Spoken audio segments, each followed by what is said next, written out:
Nick Shirley has apparently brought something big back. He's brought back journalism. Take a look at this. This is CBS News. So this building right behind me here has 89 hospices, and it's the most extreme case of hospices that are all clustered together. There we go.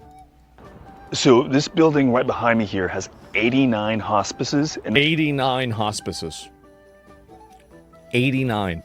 It's the most extreme case hospices that are all clustered together in all of LA County. Yeah. And it's known as Ground Zero. We're going to try to go in and see what we can find. Let's take a look at Agency, hospice. Can you come back? Just looking at this directory, you can see dozens of hospice agencies coming up. So inside the lobby, there's a directory with a long list of hospice agencies. Yeah. And the building's owner talked to us, and he told me that say? a lot of them have recently moved. He said that only 12 of them remain. I have vacancies. Wow. Wonder why.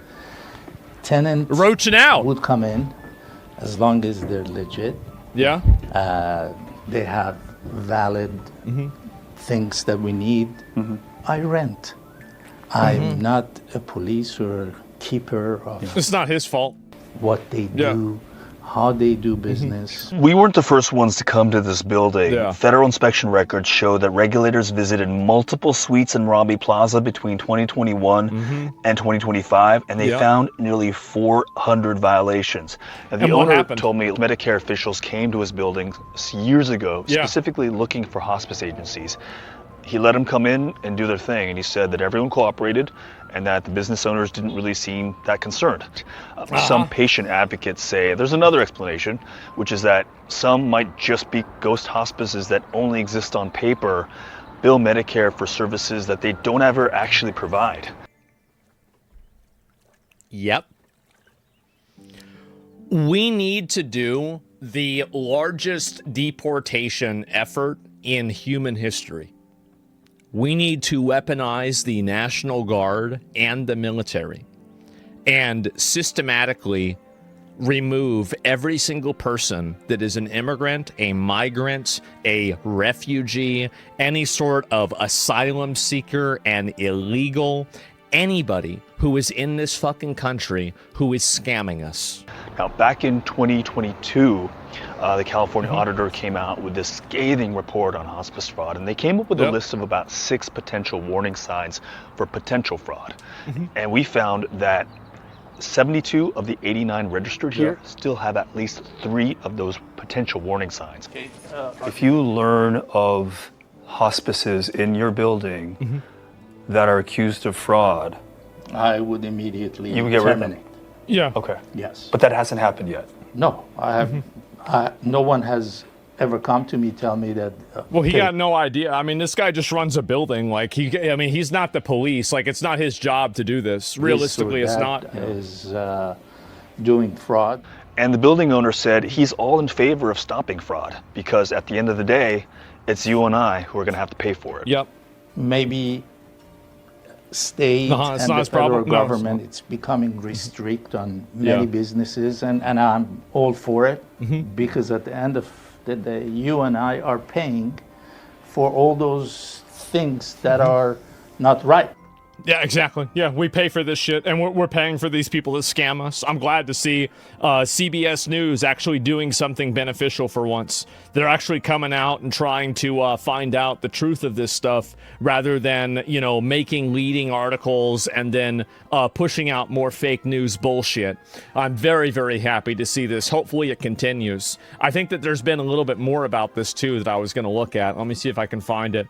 Oh, yeah, here's another one. Compilation of me knocking on doors that are never open. Each address is associated with the daycare, most receiving hundreds of thousands from Washington State. Because last year they reported almost $2 million in sales. But both of the families that run daycare out of this one small unit on Martin Luther King Jr. Way are not answering the door. I'm looking for Mohammed Asli. Mohammed Asli, is this Bilan Family Childcare? Bilan Childcare? It's not at this address? Okay. I received almost $500,000 for supposedly caring for 6 kids last year. Rice sitting I don't hear anyone moving inside. Where's the bananas? Over 133 grand from the state. They're caring for 4 children, presumably. Man, so it's just dude, what the fuck? I know. I don't think people realize, like, I grew up in Austin, Texas, in a working class neighborhood. There were a lot of people who had dubious nature citizenship here in where I've grown up, right? And in the process of growing up here, I've seen the way that these people manipulate, get over on, and take advantage of the system. I've seen this happen many times. And because I've seen it so much, that's given me a unique insight into the way that these people treat things and the way that they behave. And now that more people are seeing it, you're starting to see everybody else pick up on the same thing. So Nick's starting an army of journalists. I think 95% of them are in on the scam. No, you're wrong. It's like 100% basically. They're all in on it. They all know what's going on. They're all doing it. I'm in the mindset that once these people come or condoning violence or basis of their argument, I just automatically ignore their point. Yeah, exactly. I think that's true too. Imagine if Nick never made his video. Well, the problem is that there's a lot of people that are still trying to defend it. There are. And so you have, is this the same clip? I think no, this is a separate one. This was what we refer to as ground zero. Ground zero. That building is considered ground zero because it just was so blatant. Hospice patient advocate Sheila Clark has been raising alarm on this one building in LA for years. This building, our investigation found, is home to 89 registered hospice companies. It's called the Merabi Professional Medical Plaza, and it's the most extreme case of hospice clustering that we found. And this particular building, I noticed, I'm like, dang. How can there be that many licensed and certified hospices in this tiny little building? We went to the Van Nuys address to find out what's going on. We're going to try to go in and see what we can find. Here's the directory. I think we've seen this part. Let me double check. Hospice. Home Health Agency. Hospice. Can you come back? Just looking at this directory, you can see dozens of hospice agencies coming up. The state and federal records for hospice agencies tell you a lot. State auditors have identified warning signs when they're looking for fraud, potential like fraud. Multiple hospice offices packed into one building. Or all of this is by design. I say this over and over, and I will continue saying it. They are doing this on purpose. They are doing it so they can continue to fund these parasite migrants into our country. And that's the reason why. And by the way, for you guys that are in Europe that are watching this, the same thing's happening over there. You just might, it's just a different, it's maybe a different strategy. Do you really think that the people going to Europe aren't doing the same thing? Of course they are. Like, we have a massive problem. The West has a huge problem that we have an infection and we refuse to admit that there's a problem. There is clearly a problem. There is clearly an affliction, and there is also clearly a solution. But they don't want to talk about that because it might make them feel bad. That has to stop. Caretakers whose patients who are supposedly at death's door are discharged alive. According to our analysis, 72 of the 89 registered hospices in Merabi Plaza have at least 3 of those potential warning signs. This isn't possible. That's right. It made no sense because I know what a licensed and certified hospice looks like. We weren't the first ones to come to this building. Federal inspection records show that regulators visited multiple suites in Merabi Plaza between 2021 This is the part that I saw already. And oh, here it is. At one, a nurse wrote that a patient's family was satisfied with the care, but inspectors found no one from the hospice ever even visited that patient.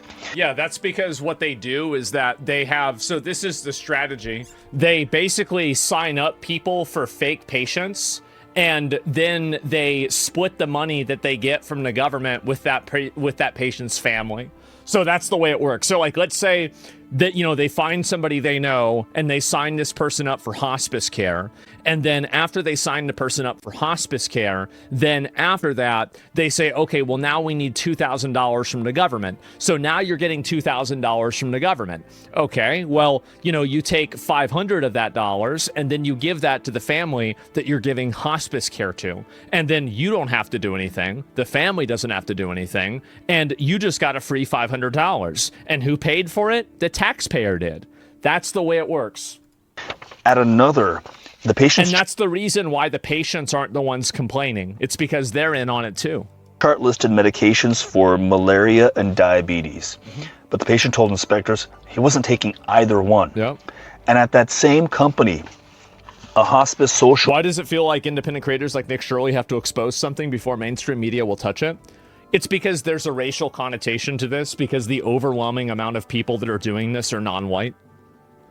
Like, it's disproportionately non-white immigrant minorities that are doing this.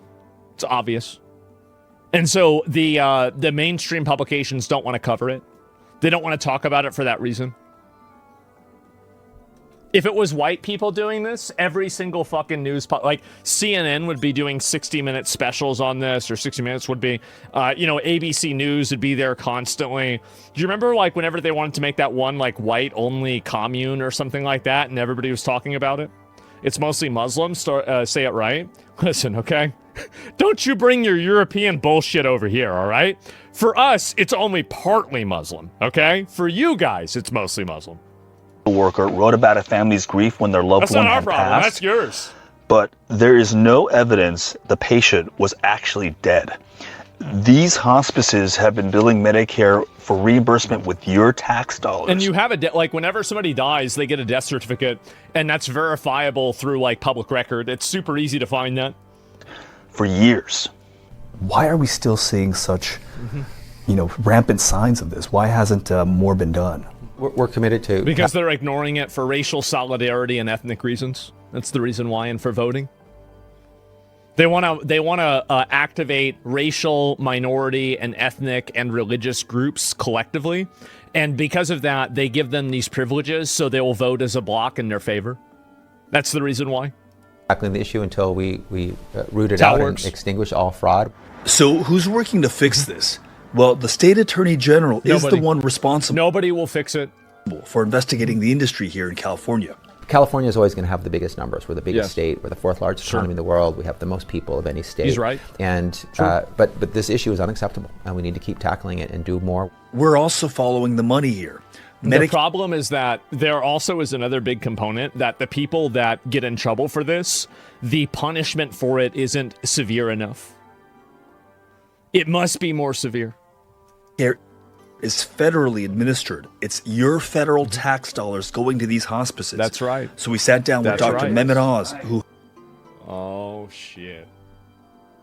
See, like, I would, unironically, if they ever asked me to help with, like, catching this fraud, I would probably take time off of my stream to do it.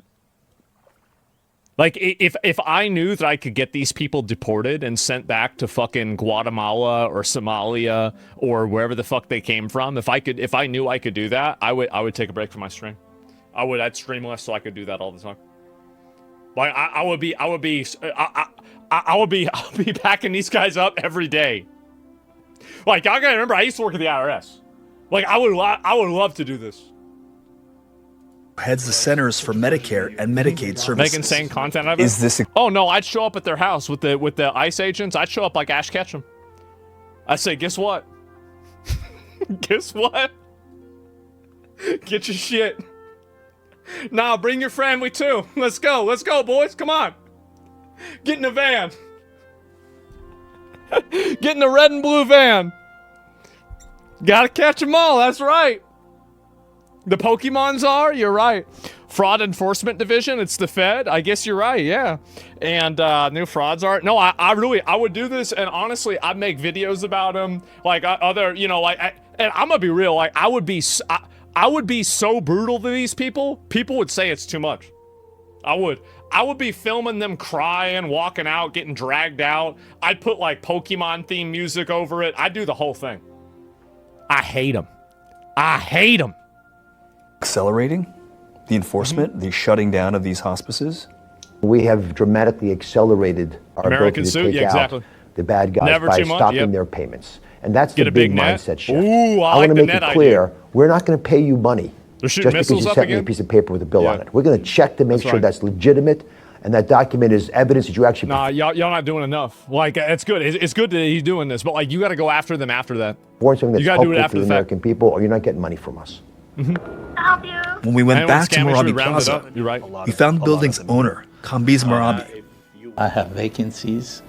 And I think that, you know, for the really good scammers that are like at like $5 million, we could have like a financial, you know, competency test where it's kind of like the Squid Games, but it's the scam games. And so whoever can scam in the most efficient way, or like understand scams in the most efficient way, can get another visa that they can actually get their citizen. Basically, they can be scammers. But if they win this system, then they can get the visa back and then help us get more scammers like them. Like a snitch system. We hire them. Yeah, exactly. You get a government job. Yeah. Tenant would come in as long as... We saw this part. If you learn of hospices in your building that are accused of fraud, I would immediately you would get rid of them. Seize the assets? Okay. Oh, I'd Yes. take But all, that I'd hasn't take all their happened shit. No, no one has ever come to me tell me that, okay, this or that is doing fraud. Why is he talking to the landlords but not the businesses? Because the businesses aren't there. That's the whole point. Why is he talking to the businesses? Brother, it's because they don't exist. That's the reason why. Like, that's it. What you said already exists. It's called most forensic accountants. Well, they got to have more of them. They do. They got to have way more of them. Right now, they don't have enough. And it's a huge problem. I wish they had a lot more. And I don't know why. White hat fraudsters, exactly. I don't think jail time for any of these people will work. There needs to be public executions. I think that if you scam for maybe like more than $50 million, I think we could put your head on a chopping block for sure. Why not? Why not? Just let them know. Every once in a while, just let them know, right?